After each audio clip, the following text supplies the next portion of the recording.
MS Dhoni এটা শুধু একটা নাম না, এটা হলো কোটি কোটি মানুষের ইমোশন, ভালোবাসা। মা বাবার পরে যদি কাউকে আইডল হিসেবে মেনে থাকি, সেটা হলে তুমি, MS ধোনি।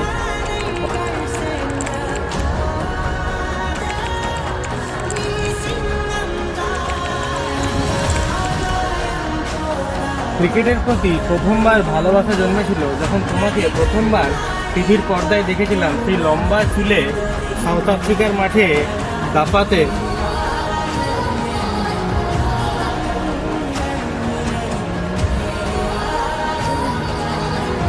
সেই সময় তোমাকে প্রথম দেখেছিলাম T20 বিশ্বকাপে ভারতকে লিড করতে, আর সেখানে আমরা জিতে এসেছিলাম।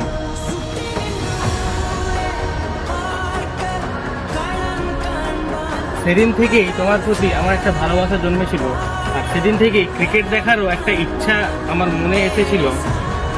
তারপর থেকে আজ অবধি, মানে যতদিন খেলা দেখছি, তোমার প্রতি ভালোবাসা একদিনও কমেনি, বরং আরও বেড়ে চলেছে। এবং সেটা আমি যতদিন বেঁচে থাকবো ততদিন তোমার প্রতি ভালোবাসা কখনোই শেষ হবে না, বরং আরও বেড়েই যাবে।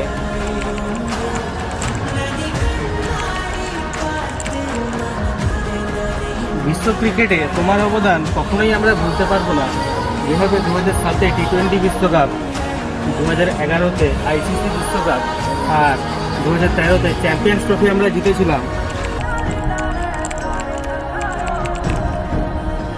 মানে এটা সবাই পারে না, শুধু তুমিই পারো মাহি। তো তোমাকে দেখলেই একটা খেলার প্রতি আলাদাই একটা ভালোবাসা জন্মে ওঠে। তো এই ভালোবাসাটা আমি কোনোদিনও শেষ হতে দিতে চাই না।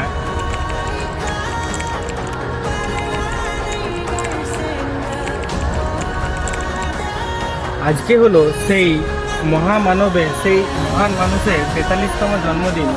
তো happy birthday legend, happy birthday Mahi.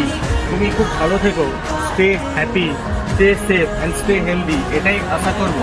তো তুমি ইন্ডিয়ান ক্রিকেট থেকে খেলা ছেড়ে দিয়েছো জানি, কিন্তু IPL যতদিন চাও খেলা চালিয়ে যাও।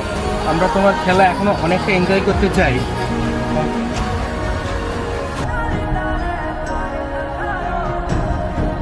Happy birthday legend.